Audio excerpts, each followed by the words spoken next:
going to talk about tonight just kind of two topics that are within the book. The number one is mindset. Do you guys agree? Mindset is absolutely critical. And what I found is that mindset, I noticed that it can be your biggest asset or it can be your biggest obstacle, right? I can't tell you, 10 years ago, going out and meeting people, you'd go in and as I was walking in, I was so self-sabotaging myself. I'd walk in and I'd be like, oh, no, they don't really look like they're interested. Maybe I shouldn't actually go in. Yeah, I don't think they're really interested. I already told myself there was no, I should have just walked in and said, I already know that you're a no, so why don't I just get out of here now? But what I realized is over the years, after reading and evolving and growing and building the belief in myself and building the confidence, I started to realize, you guys, people are yeses. You know what gets in the way? Us. We get in. We self-sabotage. We tell them why they couldn't. We try to, and most people are so uncomfortable, they just talk and talk and talk. Oh, there's some empty days. Let me talk some more. And so you have somebody that's just so overwhelmed, they're like, you don't even know what, you never listened to what I want. And so you turn them to a no.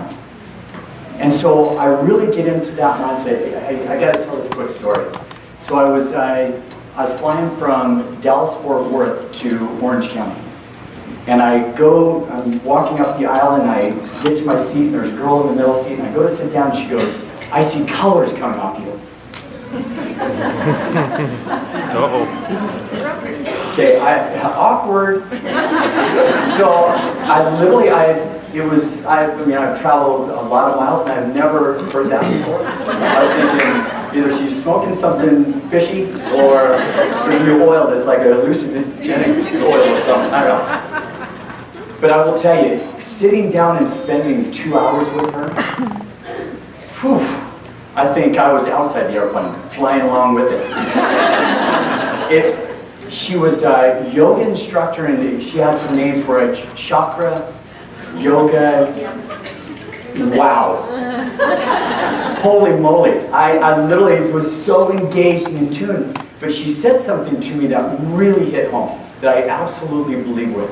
She said, everybody's got an energy. And she said, your energy goes out about 8 feet. Some go way further, but on average about 8 feet. And she said, do you ever notice when you walk into a room and you haven't even said anything to somebody, and you're like, you naturally look at somebody like, wow, there's a magnetic attraction to that person. And you haven't even said anything to them. They haven't even said a word to you. But do you notice that energy draws you in, or it attracts you to go over and talk to them? Versus somebody that maybe has a negative energy where you're like, ugh, I don't know if I want to head over there. I think I'll head back over here.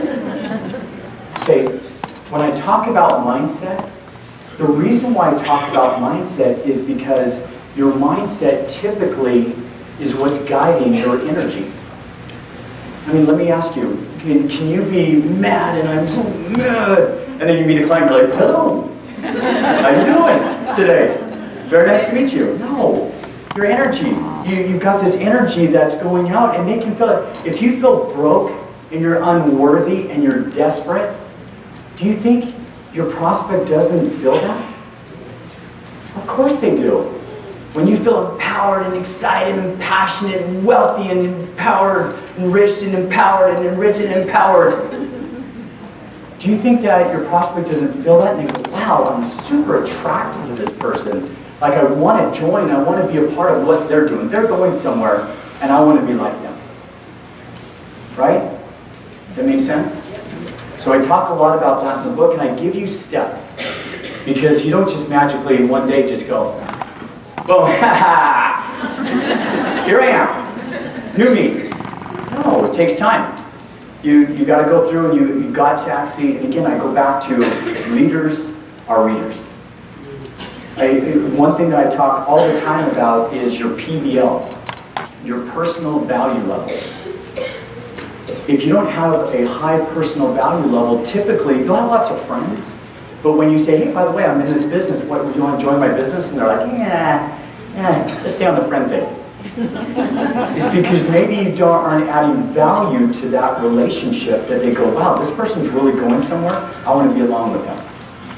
So I want to increase your personal value level. And I'll tell you what, the best way to increase that, I don't care what rank, what color, what anything, it's information. Information is so powerful that when you have good information, people are attracted to you because they want to know it. Okay, does that make sense? All right, the second thing in the book, and if you purchase the book, turn to chapter 7. I actually wrote a chapter called Establishing a Home-Based Business. Why? The whys should you establish a home-based business? Why is it so powerful to have and own and run a home-based business?